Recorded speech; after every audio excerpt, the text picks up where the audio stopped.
Pagbasa ng salita ng Diyos ayon sa aklat ni Job. Parang sa militar ang paglilingkod ng tao sa lupa, parang sa upahan ng kanyang mga araw, para siyang aliping hangad ang lilim o ng magagawang naiinip sa bayad. Mga buwan ng pagkabigo ang aking minana, mga gabi ng paghihirap ang itinakda sa akin.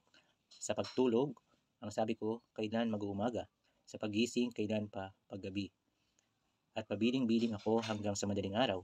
Mas mabilis pa sa panghabi ng araw ko. At tumigil sila nang walang ng sinulid. Batid ko na hangin lamang ang buhay ko. Hindi naliligaya ang aking mga mata. Ang salita ng Diyos. Salamat sa Diyos. Isang mapagpalang araw po sa atin mga kapatid kay Kristo, mga kapunla, na pakinggan natin ang pagdaing ni Job sa Diyos.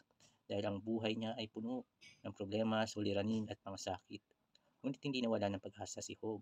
Pagkus, nagkaroon siya ng malalim na pananampalataya, pananalig sa Diyos, na ang lahat ng nangyayari sa kanyang buhay ay may dahilan at may mabuting plano ang Diyos sa kanya. Sana ganoon din po tayo mga kapatid, mga kapunla. Naway ang pagtingin natin sa mga problema, mga suliranin, mga sakit natin sa buhay ay biyaya pa rin mula sa Diyos.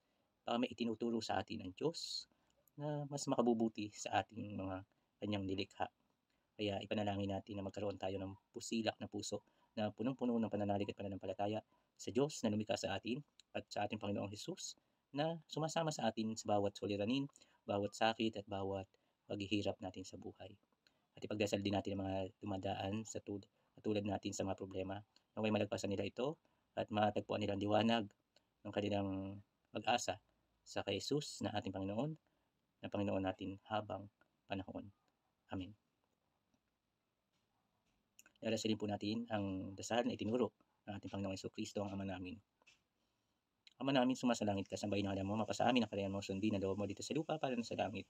Bigyan mo kami ng aming kakanin sa araw-araw, patawarin mo kami sa aming mga sala, para ng papatawad namin sa nagkakasala sa amin, at huwag mo kaming ipahintulot sa tukso, at hadyan mo kami sa lahat ng masama. Amen. At pagpalain tayo ng makapangyarihan Diyos, Ama, Anak, at ang Espiritu Santo. Amen. Isang mapagpalang araw po sa ating lahat mga kapunda.